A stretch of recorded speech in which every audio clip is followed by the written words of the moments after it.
Hello and welcome to Talk the Thrones. We are here to talk about the 4th episode of the 2nd season of House of the Dragon. I'm Chris Ryan. I am joined by Ringer senior staff writer Joanna Robinson and a woman who just redid her roof deck in Rook's Rest. Yeah. It's Mallory Rubin. I'm glad I wrote that intro that way because it wasn't hard. Yeah. Now, guess what? What? Before we get started on recapping the episode, I want to talk about the fact that the Ringerverse is going to be appearing live at the El Rey Theater on July 17th. Hell yeah. Yes. You can go to the ringer.com/events. That's right. Or the El Rey website. Yes. And it's you guys, it's Midnight Boys, Pew, pew. Mid Edition, Button Mash, all hang. that stuff. So let's get into the fact that these dragons just fought. And that if you are going to call an episode, Joe, A Dance of Dragons, let the dragons dance. Completely agree, but I have a quick question for you. Backstage before we started recording, I broke a stone statue of a dragon and then I smashed a goblet of a dragon. Was that? Yeah. Do you think that's bodes well for the recording? And then today? Tyrion walked into the room and knocked over a goblet and said, "There's your piece." Yeah. To connect all of our stories. So this should be fine, right? Yeah. Like, okay. Yeah. No bad omens. This show took the leap, right, Mal? Like, this is incredible stuff. Is the monoculture back? Like, are people going to have to start sitting down? Are a million people watching us right now? Why don't we recap the episode, because we have so much to talk about today. Let's do it, man.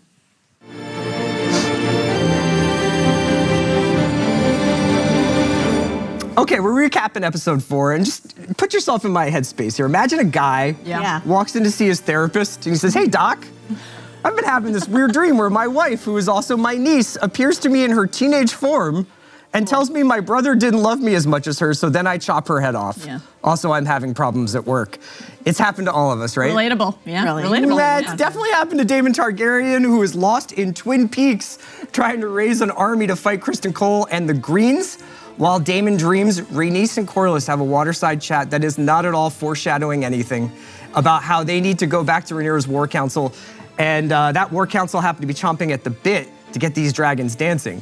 At King's Landing, Alicent gets a morning after moon tea from her maester and tacks on a not at all suspicious footnote asking, and I'm paraphrasing, "Hey, kind of random, do you think my husband really wanted my son to be king?" Yep. Not to put too fine a point on it, a recovering Alicent is passive-aggressively confronted by Larys later on. Is there any other way that Larys confronts people? Love him. Who happens to notice the piles of history books lying around her bedchamber. Weirdly, this was one of my favorite scenes of the episode. You've always loved to read. While Alicent nurses herself back to health, Aemon is punking his brother in 2 different languages during a Greens cabinet meeting. Remarkable. Aegon wants to take back Harrenhal from Daemon, but Aemon and Criston want to take down Crownland's castles one by one, building an army and a treasury in the process. At the aforementioned Harrenhal, Daemon is not having a normal one. No. He has now met the woman from his dreams, Alice Rivers, whose resume reads bastard, witch, and part-time maester, which is actually— You left off Barn Owl. Yeah, She gives Daemon some Westerosi ayahuasca that seems to transport Sleepy Dame through time and into a meeting with Willem Blackwood. Finally, we hit the battlefield. Earlier in the episode, Sir Chris got a scroll handed to him right after he beheaded a guy, which is actually right when I get my correspondence. A guy. Lord Darkland. Fast forward, and we see Sir Chris driving his army towards a castle called Rook's Rest. Sir Chris. It's small, but its lord sits on Rhaenyra's council, which is very important. Yep. He wants to attack it fast in daylight, and Gawain thinks that's nuts because there'll be a bottomless spaghetti bowl for one of Rhaenyra's dragons, and it turns out that is the point. Yes. Rhaenyra returns to her council, reveals that she met Alicent, and that she now knows she must engage in total war, meaning dragons. First, she nominates herself to fly into battle, but is talked down. Then Jacaerys pushes his chest out, but Rhaenyra keeps him on the bench. The job of protecting Rook's Rest falls to Rhaenys, who seems to know the outcome before she leaves the council chamber. Rhaenyra tries to assuage Jace's anger. I like calling him Jack, but I'll call him Jace. Yeah, okay. By telling him about Aegon's dream. Yep. Rhaenys flies to Rook's Rest and initially seems to be turning the tide of the fight by incinerating lots of guys. That's when Criston's scroll plan kicks in. He has his homies hit the trumpets, revealing a Aemond hiding in the trees on a camouflage Vhagar. Unbelievable. But his brother Aegon calls a hot route. Audible. Flying over from King's Landing and engaging with Rhaenys as the latter two fight in the sky, Aemon indiscriminately lights up both of them, sending Aegon crashing to the ground on Sunfire. Rhaenys accepts the finality of her mission and repeatedly attacks Criston's army, battling with Aemon along the way. One final attack is too many, and Vhagar kills Meleys and sends Rhaenys crashing to her death. On the ground, Criston drags himself to find Aegon in the woods, and once there, he spots Aemon possibly contemplating fratricide for the second time that day. Once a kinslayer, you know? Busy day. It's not exactly a tearful moment for Aemon's one eye, and we are left with the ambiguity of whether Aegon lived through the fiery fall to Earth. Woo! That is the recap. That's maybe my favorite of your recaps. Thank you so much. You nailed it, buddy. Joanna, I want to talk about Aemon versus Aegon. Yeah. You're watching that scene in the sky, final moments, back on the ground. We can see everything. It's a broad daylight dragon fight. It's so nice to have no murky Winterfell Boy, overcast. that was welcome. Yeah. And you would forgive anyone for wondering if Aemon wants his brother dead. It certainly seemed like it. Yeah. What did you think about the ambiguity of those moments, and does that deviate from what you thought you knew about them from the books? I love the ambiguity. We've talked about this a lot, about like the various adaptations of the book, the changes, the tweaks, but this is like a tweak that still allows for us to decide what happened here. I want to preview that we do have an interview with Ewan Mitchell, who plays Aemon on House of R later this week. Will he settle the great milk or milk of the poppy debate? We did ask him. Good tease. We did ask him. Tune in to find out. But he, you know, not to get, I don't want to step on his toes too much, but he's like, the ambiguity is the point of all of this. This is, we're here to guess. Yeah. And I love that. I do want to, and if you'll allow me, I will, because it's quite short. Read what happens in the book. Please do. Here. I think that would be educational for our viewers. It's like mere sentences. Then came an answering roar. Two more winged shapes appeared. The king astride Sunfire, the golden, and his brother Aemon upon Vhagar. Criston Cole had sprung his trap, and Rhaenys had come snatching at the bait. Now the teeth closed around her. The crimson jaws of Meleys closed around Sunfire's golden neck for a moment, till Vhagar fell upon them from above. All three beasts went spinning toward the ground. They struck the ground so hard that stones fell from the battlements of Rook's Rest half a league away. And that's it. Oh, so dragons can get up when they fall. I mean, It seems like Depends on the extent of their injuries. and how much fire is involved, I suppose. there's a really great transition here though, Mal, because I wanted to ask you about Criston Cole's relationship to this plan. Okay. Because in the text that you just read, It's Criston's plan. it could be read as Criston's plan, and Criston's plan, does that extend to goading Aegon to come out? You know, do they want to do a little bit of a replacement in the executive branch here? Like, what do you think is going on with Criston and Aemon vis-a-vis Aegon? I would say that they are both quite surprised to see Aegon and Sunfire arrive here. Was it Aemon going, God damn it, you idiot? Yes. Aemon saying idiot in High Valyrian was a real thrill. That was wonderful. And, you know, we see from all of their perspectives, right? It's clear that Aegon is not in on this. He has been shamed and embarrassed He's by his drinking. brother. We've all been there. He's The fourth really was hard enjoying for the strong everybody, wine, but his brother has completely embarrassed him by speaking High Valyrian fluently while he can barely choke out the word like war, right? I can't have war. I can't. And he's then gotten this like absolutely withering annihilation and evisceration from his mother. He's sitting alone. He decides to head out. Nobody asked him to. No, it's a real NFI, not fucking invited, right? I would add Jasper to the mix too. Like it's it's the Aemon with the Jasper assist plus his mom. Yes, and so and I think we just have the confirmation from the idiot from Aemon, but also when Gawain is like, "This was your plan?" to Criston, and he just says no, and he is absolutely panicked.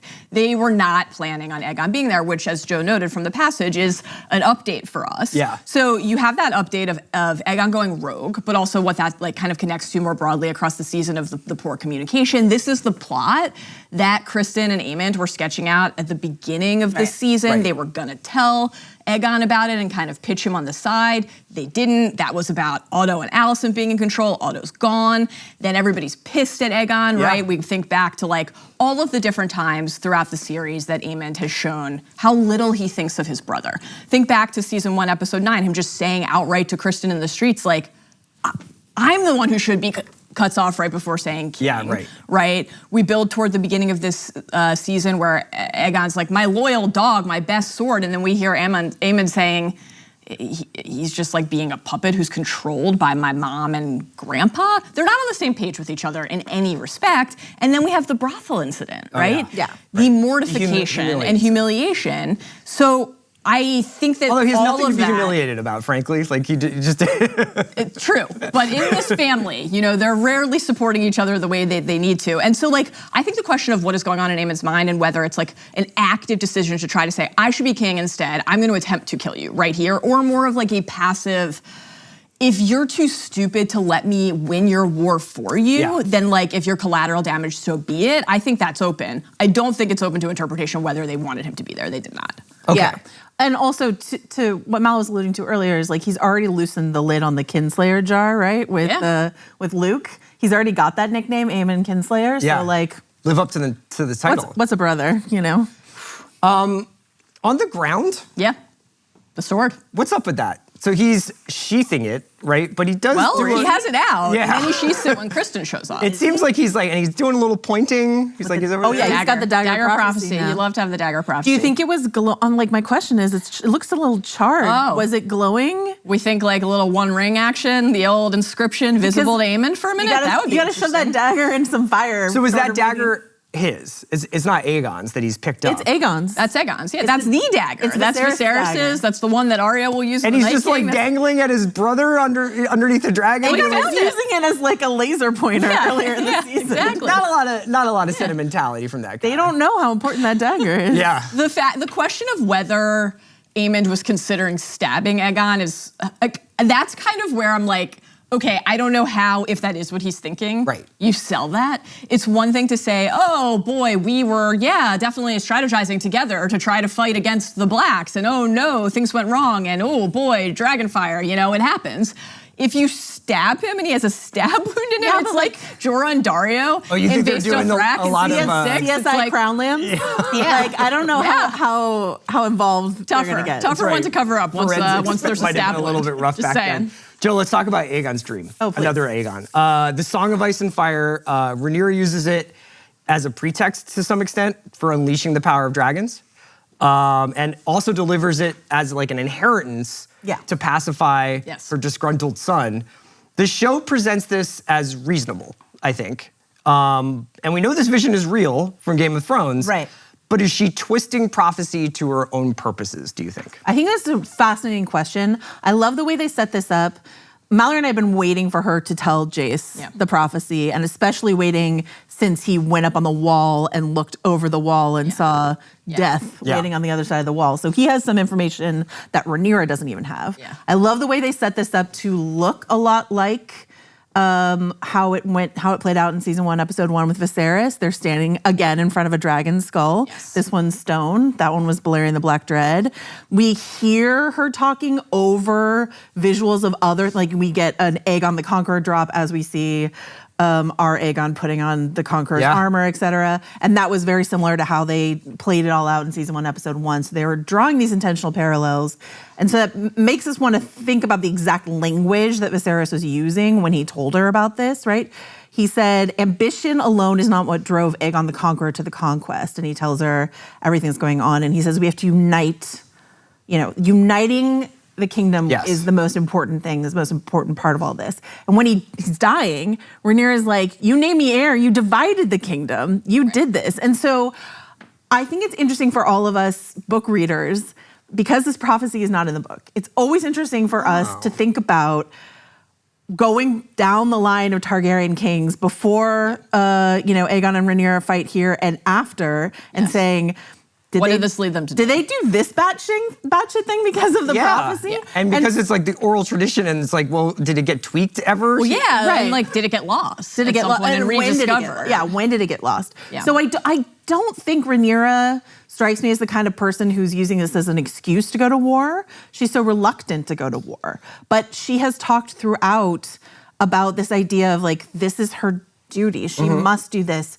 When Kristen gave the very attractive oranges and cinnamon, engagement pitch on the boat. Right there across the narrow sea. Yeah, and he's like, you chafe against this, your duty, all the stuff that you have to do. And she's like, I'm the crown. Yeah. I am the crown. I have to do this. And so I don't think Rhaenyra is using it as an excuse, but it is part of why she feels like she has to do this. It's kind of, go ahead. Yeah, no, I think it is a great question because like, I agree with Joe. I think that the shift feels subtle, but then when you start to play out the string and think about the span of the story, it is impossible like to not really think about what's driving your question. Yeah. When you're listening to Rhaenyra in the season 1 finale say to Daemon, you know my oath reaches beyond our personal ambition, the prophecy at that point is a shield, right? It's the break. It's the thing that you use as the excuse to not act rashly or violently. Yeah. And what happens even if you did everything you could to avoid getting to that moment, when the shield becomes a sword, right? When the justification of the prophecy becomes the thing that allows you to act, the thing that you're using to say we had no choice but to head out into the field. And I was thinking similarly about all of the different rulers who could have maybe used this, how we think about their acts now differently through this knowledge. And other characters too, because this is the thing about prophecy in many fantasy stories, and certainly in this fantasy world, like Jon doesn't know who he really is, right? Jon never receives Aegon's dream from any other character. He didn't need that to decide to go fight the White Walkers. Right. He didn't need that to go to Hardhome. Like, he didn't need that to unite the North.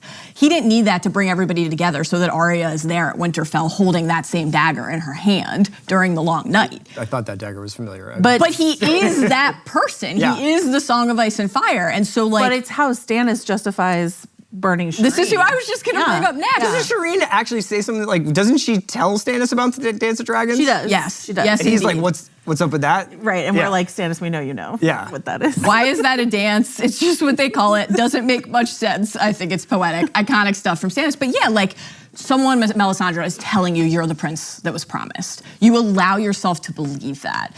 You hear, oh, well, look what we did with Gendry's dick leeches, right? Look at the power of king's blood, so you burn your own daughter. Right. What do characters do, even if they start from a well-intentioned place, when they believe the hype? When they have and if you justification. compound that with this like burden of duty, the Targaryens thinking that they are the true only line of defense, it's a scary thing to contemplate, no matter how well-intentioned you are. There's this line we brought up on House of R last week from A Feast for Crows, is my favorite way that George R. R. Martin ever wrote about prophecy, which is prophecy will bite your prick off every time.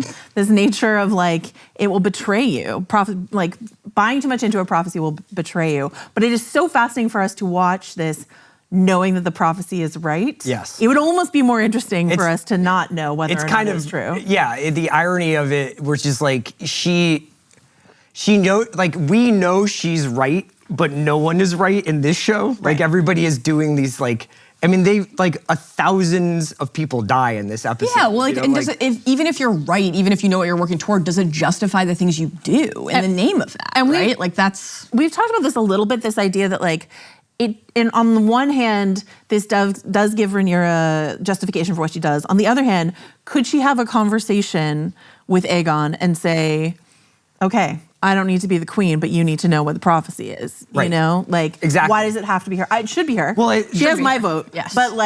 But does it have to be her in order for the prophecy? They treat the prophecy like this kind of rare mineral, like, you know, that can't be shared. That this is like, exactly. But it's like their personal wealth rather than something that would be used as the security for the realm. I know. Why don't they tell everyone? I know. I would be shouting it from the rooftops. Yeah. We're talking a lot about prophecy and the future. Let's talk a little bit about history, because that's what Alicent was sort of consumed by in this episode.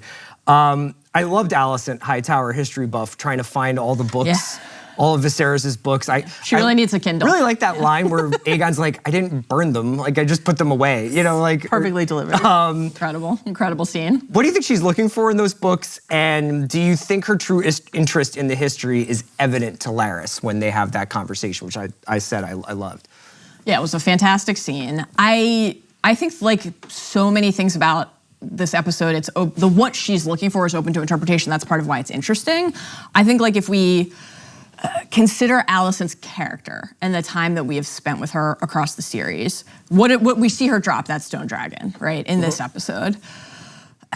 It's the same stone dragon that Viserys dropped. We talked about what a harbinger that was at the time. She repaired it for him, and he was like so moved by this one little gesture of kindness that he was like, what if I marry my daughter's best friend, right? So like, she gave me a Lego. It's like, and I love a Lego, so I would probably have responded similarly. But what were they talking about during the dragon dropping scene? That was when she was asking Viserys, like, do you believe Westeros can be another Valeria? Yeah. And so it feels very intentional that we're reminded of the way that she used to ask him about his obsession with history and those lessons. We've heard Rhaenyra talk about the lessons from Viserys. And on the one hand, it's like, okay, some characters maybe are heeding history or trying to, but on the other, Viserys fucked up all the time. And in the like moments where he was barely hanging on to life, he sat there and looked at Lionel Strong and said, like, are people gonna remember me as a good king? Yeah. Right? And so we think of Alicent as like a person who sat there under the weirwood with Rhaenyra holding that book and studying and trying to learn. And that's the page that she gives to Otto to take to Dragonstone. Like, it's a page out of the history books to try, that was her olive branch, right? So I think that she does want to learn and understand. She used to read to the old king, Jaehaerys, but that has always, that like desire and I think genuine interest has always been entwined for Alicent with how she was deployed as a pawn in some fucked up, warped game of politics, the Game of Thrones, you might perhaps call it, Chris, I might. if you were so inclined. And so like the motivation, I think that it's interesting that we see her, you referenced it already, flat out ask Orwell, do you believe Viserys wanted Aegon to succeed him? But when Larys says to her, do you now doubt his intentions? She doesn't bite. She says like his intentions side with him. People will believe what they want to believe. Right, which builds off that like it's too late Rhaenyra conclusion to last week's episode. She knows now that she misinterpreted his final words. And so I feel like she's looking for guidance, justification. She's looking for proof one way or another, right? Because as you say, this is an oral tradition of a prophecy. I think she wants to see if it's written, if she reads The Prince Who Was Promised in a book somewhere, she's gonna know even more that she fucked up. But I do think the way she responded to Larys speaks a little bit more about how her walls are up around. I was so sad watching Alicent in this episode because I'm just like, hashtag get Alicent a friend in season 3, please. Like Orwell, her desperate bid for Orwell's input when she has no relationship with him, or Larys who's like constantly spinning. I have to say though, I feel like this show is maturing in the sense that no two scenes with the same two characters are exactly the same. And so Larys and Alicent's relationship is always dependent on the circumstances. When Alicent feels like she's surrounded by like her husband or her father or her kids or whatever, like she's a little bit like, get out of my way, Larys. When she's alone, she's like, this is truly the only sentient person I can have a conversation with. And he kind of understands her even if he's also a sex criminal. You know, like he gets it. You know, I also felt it was an incredible performance from Olivia Cook in this episode. I also had plenty of moments of feeling like these pangs for Alicent and that isolation. But I don't know, you watch her in that scene with Aegon, that was sickening. Oh no. Like absolutely sickening. And it's not Alicent's fault completely that Aegon is a monster. What are you gonna do? She's like, what would you possibly say? Do simply what is needed of you? Nothing. What thoughts would you have? Like these are the cycles that repeat. This is exactly what her father did to her. What would you have desired it otherwise when Otto finally said that to her in the Green Council episode last season? And she said, how could I know? And had to confront the fact that she had just been this tool for him. But that's what she's doing with him. Great about this show. Yeah, it's incredible. Is that all these characters, like we can feel a bit for Daemon as he's pushed, we'll talk about that in a little while, but like that doesn't excuse all the stuff that Daemon isn't. Like a character scene to scene can be the villain or the hero of the show. And that's why the dance in particular is such an interesting story to tell. You know, not only because it's a family torn apart and a house fighting against itself, but because there is that gray all around. The characters we might be inclined, not you, Green Curious, to be Team Black, but we're appalled by some of the things that are happening from that faction. And it was really wonderful in this episode to see Daemon have to confront the fact that specifically the thing he did is why other houses are. Like Simon just said outright, that's sad business. That's sad business. Like the thing that you did, by the way. You know, and we all know you did. Wait,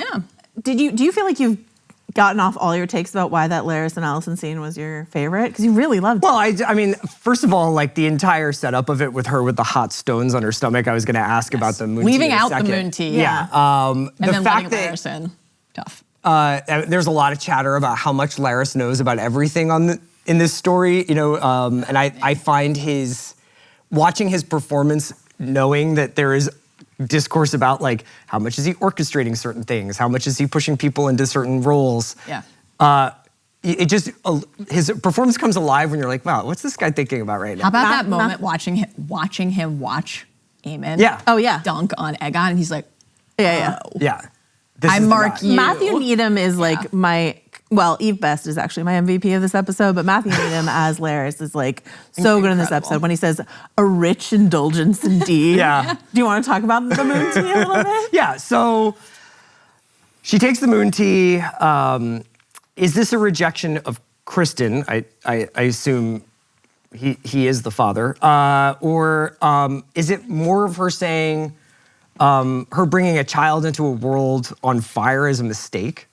Or is it an example of how men can have bastards left and right, but for someone like Alicent, like being pregnant and then being like, well, who's the father? Like that's not a socially acceptable position for her to be in. Like how did you read that decision? Because I thought brilliantly they did not explicitly say like, I need the moon tea because of X. I love that you put that in proximity to the bastardy or the dragon seed storyline. That was something that had not occurred to me. But like we have seen moon tea crucially a couple times in the series so far. When Larys first comes to her in the garden in season 1, and he's working his angles, and he's like, "Oh, is Rhaenyra feeling better?" For Mellos to have brewed it himself. Mellos brewed her some tea. I don't know what it could possibly have been for. That like tips Alicent off to what Rhaenyra has lied to her about. So the moon tea is so significant there, and then we saw it again towards the end of the season when she forced Diana, the serving girl that her son had sexually assaulted, to take it in this like really horrifying scene where she's wearing like the biggest 7-pointed star necklace that she has ever worn. So it speaks to her hypocrisy. I mean, she's done with Kristen Cole. I certainly think they're done after what happened at Rook's Rest. Do you think he's going to come back and she's like, great job? Yeah, thanks I think it's over for those two. It was already, we think, over, but now it feels like really over. So like, it's not just, I think, I don't want Kristen Cole's kid. Yeah. I can't be seen to be pregnant at all because I, project this virtuous, like religious she's the dowager. energy, she's like whatever. To, But also just connecting that dot between her experience with Kristen and the moon tea and Rhaenyra's experience with Kristen and the moon tea just underlines her hypocrisy. Yeah. And again, as you said, because she knows what Larys will do with that kind of information because she was the recipient once. Yeah. She has to be vague. Confronting that now. What does it mean that he walked in and saw this? Like, what will he do with that information about me? Yeah, and so, why don't we move to the dragon fight? Okay. Okay. Great episode of television, man. Yeah, I mean, when I'm trying to, wild. it's funny because like we started with all these kind of more intimate scenes. I think even like an intimate scene between Aemon and his brother, who's somewhere under there, presumably, at the end of the dragon fight. But the dragon fight was extraordinary, and it did give me flashbacks to Peak Thrones, holiday weekend. Absolutely. You just get the feeling like everybody's going to be watching this, and that everybody's jaw is going to be on the floor. Okay, so Mal, in Game of Thrones, we got Drogon and Viserion fighting above Winterfell. That was like the leaving out Rick. Why are you leaving out Rhaegal? What did he do? He was there. He was also there. Right. Okay. He was also there. You're like, this is like how we wound up with episode 4 of the final season. Danny kind of forgot about the Iron Fleet. Ryan kind of forgot about Chris Ryan kind of forgot about Rhaegal. My bad. Tough. It was visually a little bit murky. It's dark in Winterfell, right? Like we haven't gotten a dragon fight like this. It was cool to see like this is what they wrote all of the like sort of mythology and songs and poetry about. Like seeing this happen. I have a lot of comments about it, but what, if you can tell me, was your favorite or heartbreaking moment of the dragon on dragon fight that we saw above Rook's Rest? I mean, I thought all of this was incredible. Like the I think you bringing up the Long Night episode where we saw multiple dragons engaged in combat and entwined, that like tooth and claw idea that George likes to write about, makes complete and total sense. You know, it makes me think of Daemon at the end of season 1 when he's trying to do the dragon math, saying it's no easy thing for a man to be a dragon slayer, but dragons can kill dragons and have. And to show us that is important. Obviously, we saw Vhagar kill Luke and Arax at the end of last season, but to see that wasn't a fight. That wasn't a fight, exactly. Right. To see them like why they call it the dance, right? They're entwined. Yeah. It's there's the that movement like twirling, and the fluidity. Like it's Vhagar and Melis sort of twirling and on fire towards the ground. Yeah. Right. That's like the true. So there's like the moment. this is what inspired the singers, but then we think to what Rhaenys said last week, savage beyond all compare. Yeah. And I think that was inescapable in this episode. And so the thing from Thrones actually that it makes me think of most is really Spoils of War. Like that shock of seeing Dany arrive on Drogon and just annihilate. Oh, when she attacks the Lannisters, right? Everyone below her. And, you know, a moment like after the battle where Kristen has to, I promise I will answer your question, but like, I think the horror is important to talk about like first. The guy who's like incinerated? Reaching out to a waiting the header bearer. Yeah. There's a moment also where and Rhaenys is like flying back over everybody and like she literally, there's nothing left for her to burn. Like it's... The ground is scarred and on fire and and bloody. So tired and just like absolutely the done. burned bodies. So it's just like horrific the way that we first see, I think that shot of Vhagar first rising in response to the Lord of the Ringsian. like the beacons. Yeah. Summons is gonna be like an instantly iconic shot. Aemon For looks me, like it's a like the wing peanut on top, and then the wing tips beating just like above the tree line. The wing over the tree line, and then later after the first kind of descent to the earth, the way that Vhagar is walking, marching through the battlefield, it doesn't matter what side you're on, right? Everything in the path is, you can't survive. Yeah, like, and you can't survive a war like this. Really need to be sure if we're gonna do this. Can I tell you the moment? Okay, so there's like clawing, there's biting, there's all sorts of stuff that we see like, okay, this is what we can expect from dragon in battle. I was prepared for people to get burned. I was prepared for people to get stomped on. I think the thing that I was like, oh yeah, that's a thing too, was just the tonnage of dragon blood that just sort of steaming dragon blood that just spattered on people and looked like almost it was like burning them. Yeah. Oh yeah. Absolutely. Yeah. It was like hot dragon blood on your diet face. xenomorph blood. So on the Sunfire front and Melis, and now I'll answer your question about the most extraordinary part. I think like what struck me most, because it is horrifying and you're like, fuck, this is gonna be really thrilling to watch on Sunday nights together, and everybody's gonna be like, holy shit, I can't be late to House of the Dragon this week. This is kind of like what's in store for us on a regular basis now. This episode didn't just feel like a war movie in 56 minutes. It felt unapologetically like a fantasy story. Yeah, sure. And that's wonderful. The connection. So you see between Rider and Dragon. Yes, the bond on display in a way that was so incredible. Like some of the lines from Fire and Blood that I love the most are the ones that actually just ultimately say we can't understand the bond. We don't know it. We shall not pretend to any understanding of the bond between dragon and dragon riders. Or some will claim that the bond between a dragon and dragon rider runs so deep that the beast shares his master's loves and hates. But who was the ally here and who the enemy? Does a riderless dragon know friend from foe? Like the lore of what is linking that rider and that dragon is like such a crucial part of the mythology of what makes this a fantasy story. And this episode embraced that in a way that I think was one of the real laments for fantasy fans at the end of Game of Thrones. You think of something like Jon not saying goodbye to Ghost. She's like, you just had a full body tremor thinking of it, and I knew what you were gonna say. Kills me. You were like kills shaking, and I was like, she's and not it was talking about crushing, Ghost. and it's honestly still is. And so you see Rhaenys go. You see Rhaenys go into the dragon mount, and you see Aegon. I love that you're getting this emotional. A guy is ash inside of his own helmet. I told Chris I was gonna cry. Oh God. You see Aegon, who's a piece of shit, right? Yeah. You see him go to the dragon pit, and Sunfire comes out and gives him like a little nuzzle, a little headbutt, like a cat, like giving you the side of their cheek. A real Sean Fantasy the Nuzzler moment. That's exactly what I thought of. I was like, we're back in the Big Pig 99 draft, the Nuzzlers here. The way that Rhaenys is like pressed against Melis' side, almost like in prayer, and Melis looks back over her shoulder, And that's what happens in that final moment of her death. The eye contact between Melis and Rhaenys. Vhagar latches onto her jaw, and it's like the coals going out in a fire. Yeah. And the last thing that Melis does is look back at her rider. Like, it was beautiful. Yeah.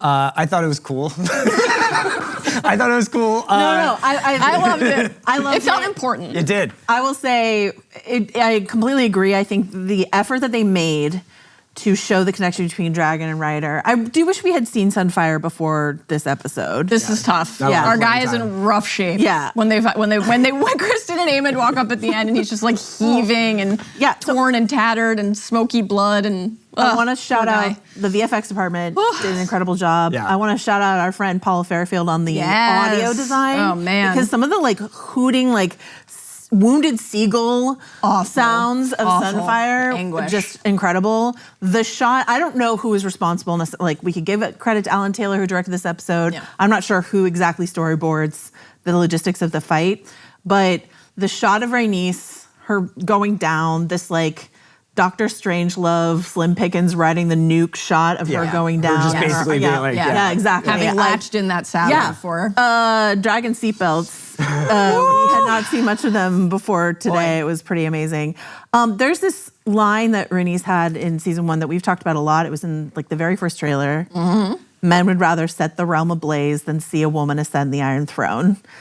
Like, do you think Rhaenys is thinking, I was right? You know, like, is that her final thought as she goes out? You know? Okay, I will just say that my favorite part of the battle was just how they took in all of the POVs. So you got to see what it would look like if you were just a foot soldier. Just a guy on the ground. Kristen, it was just like, what in the fuck did I sign up for? Yeah. And so that was cool. Also, we just have to say, Vhagar popping up unbelievable from behind Rook's Rest to get Melis the last time was like so good. That was unbelievable. Sick. Yeah. Tiny castle, pathetic prize, as Aegon said, still big enough. That's perfect. I agree. Because it's all stupid. So of course it was done over the equivalent of like a convention center somewhere. You know what I mean? Like it was not like this is the crucial hinge to all of the crown lands, or like this is how we get this. And that's what's so devastating about Rhaenys' death. I mean, we will have like.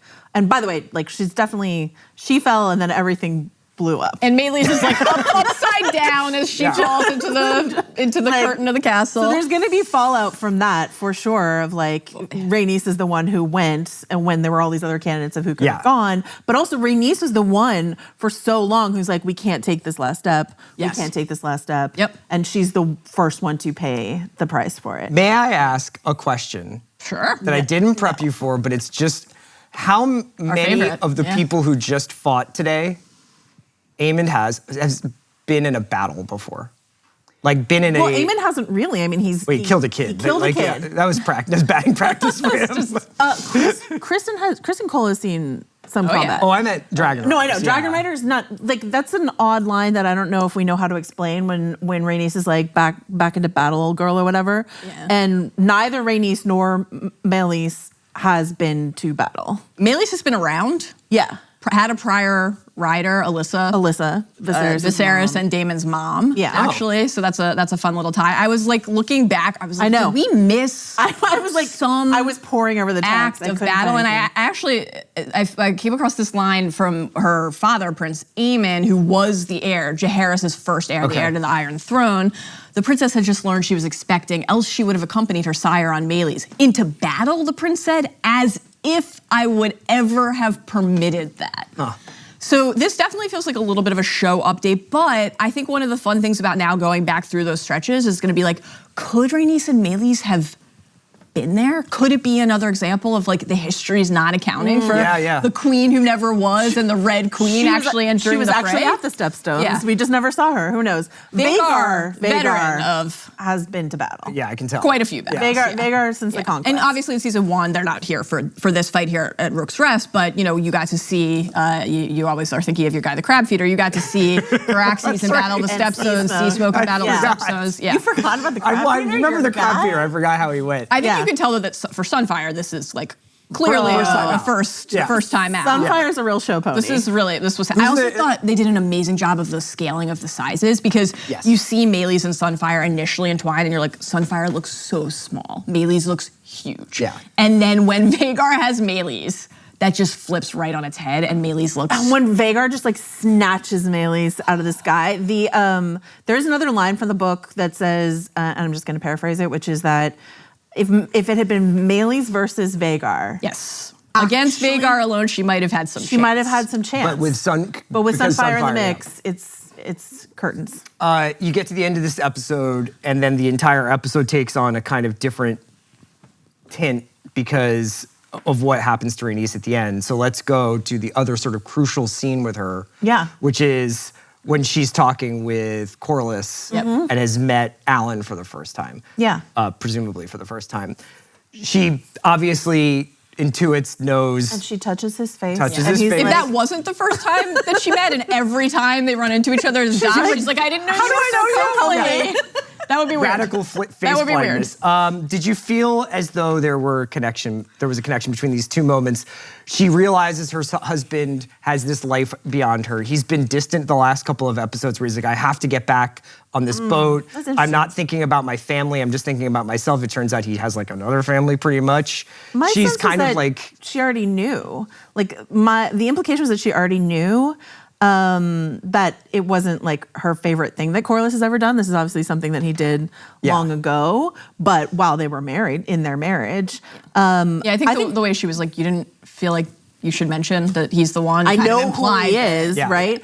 I think what was more important, they sort of picture as this like anti-Catelyn Stark, right? She says, Alan's past is no fault of his. He saved his lord's life. He should be raised up and honored, not hidden beneath the tide. So I think that's just something that like Corrales is going to be thinking about now that Rhaenys is gone, what she said there. I think that's why that scene is there. Yeah, I will say this is like my biggest note on the episode, which broadly I loved and thought was extraordinary. There's something about that Corrales-Rhaenys conversation. Like they see each other at the council meetings. But he doesn't say anything to her when she's like, I'm right. She's like, they make eye contact, she leaves. Okay, I think on the one hand, that feels right. Like sometimes in real life, people die and you didn't end on good terms. And like you have to carry that forever. Corrales is going to have to carry that. If you're going to the first dragon battle. Yes, maybe have like a moment where you say, okay, well, we have been talking a lot about how it seems like really bad things are going to happen. I have pot pie in the microwave, so just like you can fire that up tonight if I'm not home yet. Yes, exactly. That's not the lamprey pie though, right? We just, it's the rich indulgence. Yeah. That part I do love. Like Corrales is going to have to carry that forever, that was their, in essence, parting.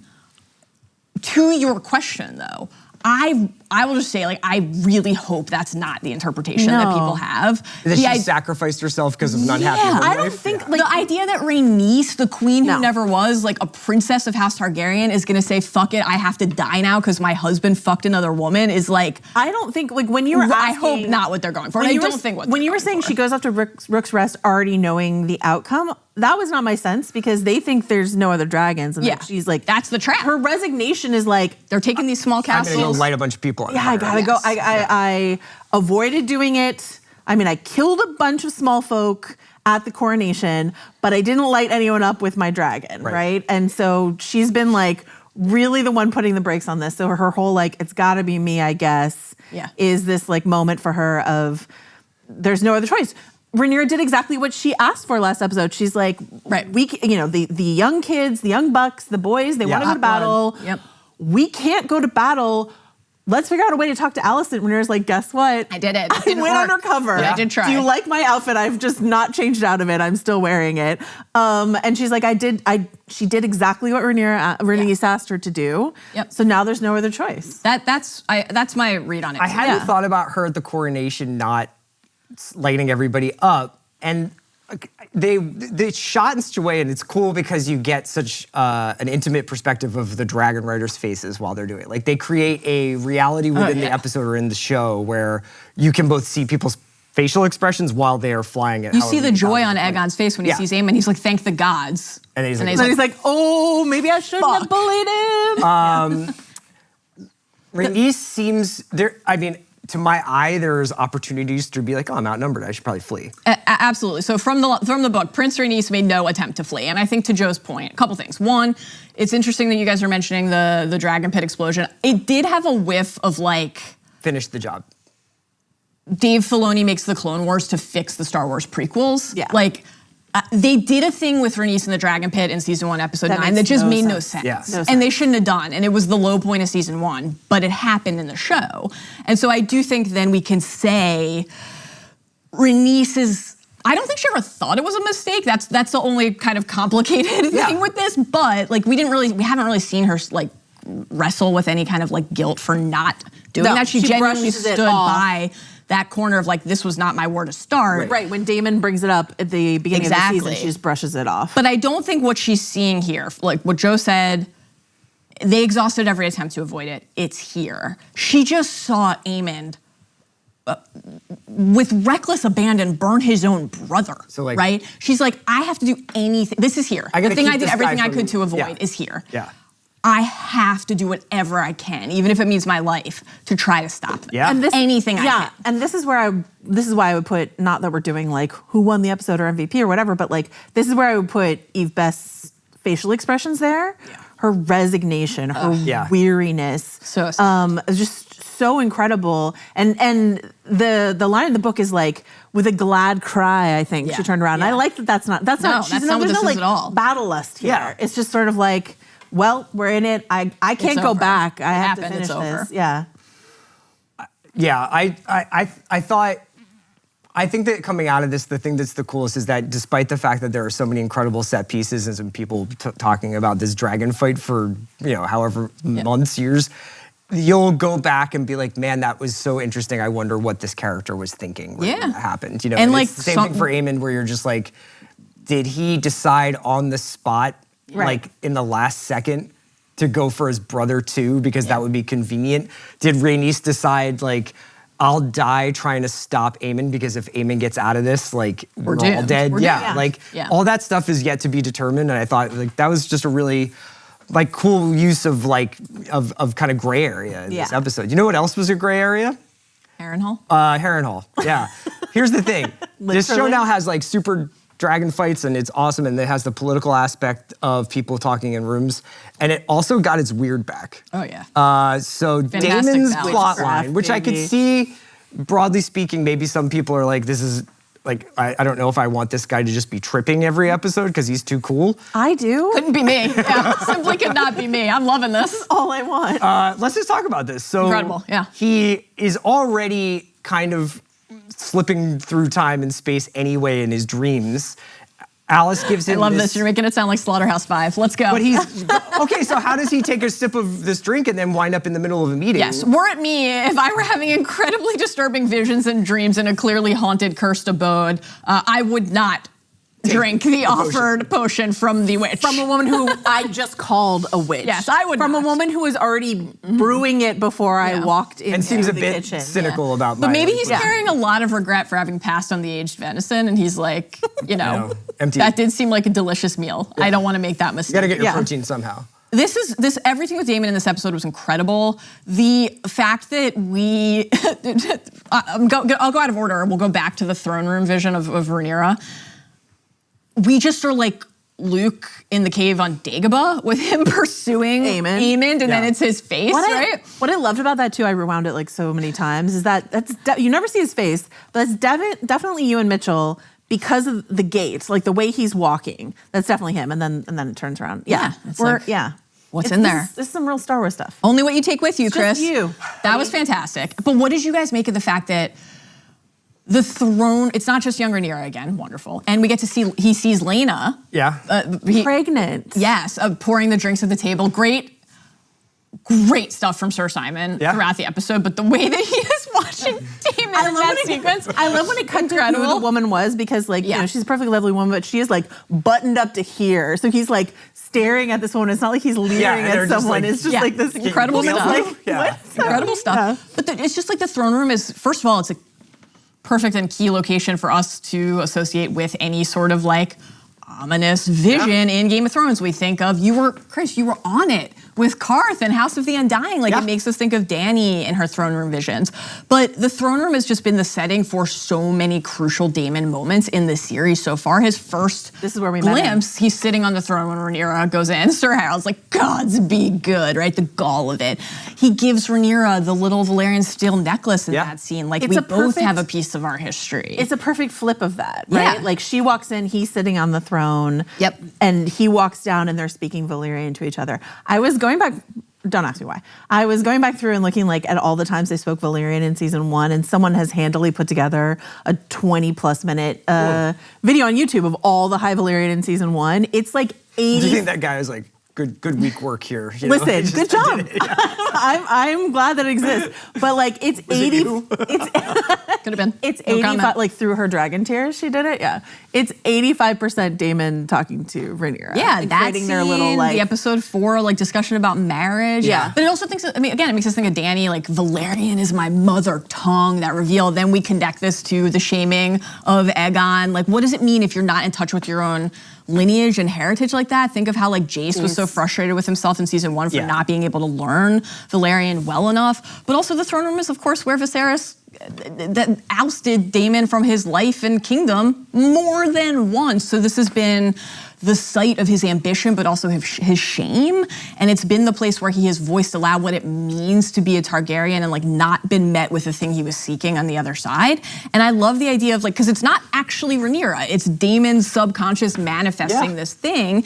And so And what it's like also like the innocence that he is sort of you like, created yeah. me though. Yeah. Like what does it mean for that to be the thing that she voiced? Not just the thing about who Viserys loved more, but you created me. Because on the one hand, it really like speaks to Daemon's arrogance, right? That there's a part of him that thinks that's true. But then the shame, like I created you because Viserys said it in front of that bonfire to Alicent. Like I named her heir to save the realm from Daemon. Yeah, and he has to confront that. I thought for some reason, Daemon and Harrenhal made me think a little bit about Alicent sort of alone in her chambers with her history books, where it's like, Sure. I am isolated and available to be manipulated. Yeah, and the question we have to ask ourselves, and we Absolutely. don't know the answer because this is an embellishment of what happened in the books. Like in the book, it's like and Daemon went to Harrenhal and he was not very affected by his time there. Yeah. and we're like, no, we don't. What is Alice's motivation here? Right. Yes. Like how much is she pulling the strings? I say all of them. I don't know, but I say, and like. What does she want to accomplish? And her picking at, like you had a quarreling with your wife. Yeah. Like and he's all like, of, how do you know that? And he's right? like, well, Is because she- you're here. Is she Because you just- haven't sent a raven. Is she my just guy. trying to like? Is she team green and actively against Daemon, or is she just trying to like oust any sort of like foreign invasion into Harrenhal, but or like what do we know? like watching Game of Thrones? It's like every time you think it's a 2-player game, it winds up being a 3 or 4 or 5-player game, and that there is all these other influences and all these other Yeah. interests going on without Well, knowing and anything about who she is. Condell said something really fascinating about like that this season would be all about the examination of Rhaenyra and Daemon's marriage. And Mally and I both were like, how are they going to do that when Rhaenyra and Daemon are together at this point in the plot? And like the answer is, for Daemon at least, through these various dreams, he's processing something, and Alice is challenging him on that front as well. And so how is he going to be changed by this when and if he sees Rhaenyra again? Like, how will this impact Will he see the way that Viserys yeah. in a future Oh episode? yeah, I mean we're hope so. so. excited for that. Like, is Patty Need it. Considine coming back? Yeah. You know, I really in want terms it. of how he's affected by it and what he like learns from it, I don't think any lessons have taken root, werewood or otherwise, quite yet. Because when sweet little Oscar Tully shows up, he's just like, would you consider smothering your grandsire to death? But like with a soft feather pillow. Yeah, incredible God. stuff. The way it's like all very touching. Your guy, Willem Blackwood. Yeah. Did you pick up the connection? Remember him from season 1? He he was mentions. the one who was vying for her hand. And right? what happened there? I don't Killed the Bracken. Oh, Young blood wow. running hot. Yeah, Beef goes back so far. they're you know? always feuding. Great stuff. Before we go, Of course. yeah. just Few real more quick things. shout out to our guy Gwaine Hightower, Incredible. who hates to camp. You know what I love? No one hates camping. This is more our. than I mean, Gwaine no Hightower. surprise, but Freddie. Do you know is what I so good. love? Rational Is when being they just rational. put like a normal guy on a Yeah. Game of Thrones show, on Yeah. House of Dragon. Like Yeah. he is just like, I'd like to go to the bar. I would like to listen to the new Zach Bryan record. The way and I that- do not want to sleep outside. The way that he looked when, because I don't think he hasn't, he later, but like the way he's just like staring dazed while Kristen Cole beheads Yeah. Lord And he's Darkland. like, Harrenhal's over there. And he's just like, no, but he's just I got, know like, that you wouldn't he's either just roar seen nor some shit. bread. He's just got some like blood on his face. Yeah. He was like so perfectly coiffed, and now he's just like dirty and bloody. He's just like, I'm I loved done. the way he said fucking madness. Yeah. To Kristen, that was so good. But then the line He's like, about no, being it's not. He's like, rational. are you scared? He's like, no, worse. I'm rational. Yeah, exactly. And it would feel worse to be rational if you were surrounded by people who you did not think Yeah, because were imagine capable of having to like behaving be with rationally. Kristen Cole all day. Totally. But also, he gets to steal a little of Kristen Cole's glory because he's leading the vanguard at the very end. Yes. Kristen's Into like, the breach. Yeah. And Kristen's like, I have like a concussion and I many broken should ribs find and the king. everything The around me neurologist is has pulled me from the field. absolute ash. Yeah, I am in concussion protocol. On the Kristen front, quickly, the way that his horse's armor is covered in 7-pointed star emblems and his big, like, I'm gonna try to be Aragorn for a minute here speech is, for the 7 have blessed and shielded this host with divine purpose. Like the way that he is trying to use righteousness and piety as his cloak. I do want to give him some credit though. That's an improv, right? 'Cause Yeah. he's like, shit, the king's here. I thought that was He, great. He inspirational got speech them time. to march forward did. with a dragon fire above them. That was impressive. He did it. On the execution front, I love that thinking of this tradition in Thrones of like the person that you were about to execute, cursing you with their final words. I thought it was absolutely chilling when Kristen said to Lord Darkland, so Sir Stefan of Rhaenyra's Queensguard, Yes. his father. Yeah. Very sad moment. Jace was like, I'll let you mourn later. I need to yell at my mother. Publicly in front of all the men who have been undermining her. Real John Sansa, like, have your Yeah. argument in private vibes from them in that stretch, but you should thank me for it. When he said that to Lord Darkland about the nature of his death, and then Darkland says, yours will come in kind. It made me think of like Sir Roger and yeah. Theon, right? Karstark and Robb, Alistair Thorne and John. This is a cleaner cut. Incredible than stuff. what Theon was able to Yeah, manage good with the short belt. stroke, Yeah. short My last swing. note, Kristen could maybe go to a tailor and get that stuff loosened up a little bit because I feel like he's real stiff. I don't know, man. He's like a contact hitter, right? High batting average. Chokes up a little Advanced bit. stats, love them. So you mentioned, Joe, earlier the like idea of the dragon skull that Rhaenyra and Jace are in front of maybe being a stone, because we do see stone. it could be. So I wanted to ask if you thought, because this would be, to be clear, a change of canon, and so I am prepared to be wrong. Okay, about so this. just let's reset. So Rhaenyra and Jace are Rhaenyra having, brings she's Jace like, in I to gotta tell her about this library. problem. about the Song of Ice Yeah. and Fire. Yeah. We can see the skull through. It looked to me like the eye socket was blown out, which made me think it was Meraxes. Oh, could be. Because Meraxes is killed at Hellholt, as Both you know. eye sockets or just one? Just the one. Well, Aemon foreshadowing. Well, so the fact that this was Meraxes' death at Hellholt was the first dragon death of the conquest, felt like a real harbinger, but Meraxes' rider, Rhaenys. It just felt like a little signal of what was to come. that's But cool. also, we've also seen Rhaenyra, a different Rhaenys. We've also seen Rhaenyra, and again, Melee's not the first dragon death here. Again, R.I.P. Arax and your sweet little wing. We mourn you still. But it felt like a little harbinger. So all of the skulls are at the Red Keep, as far as we know. But I was wondering, I was chatting with our colleagues Riley and Cram about this. Like, could they have put this skull at Dragonstone and then moved it or something elsewhere? I like the idea that might be Meraxes. I love it. Maybe if someone in the comments will let us know. Thank you so much for watching Talk the Thrones. That was episode Speed along 4. your inheritance. Yeah, speed along your inheritance. Again, Ringerverse live at the El Rey. Go to theringer.com/events or the El Rey website for tickets. For Joanna Robinson and Mallory Rubin, I'm Chris Ryan. We will be back next Sunday for episode 5. What could possibly happen next? Halfway. I know. Don't drink anything a witch gives you.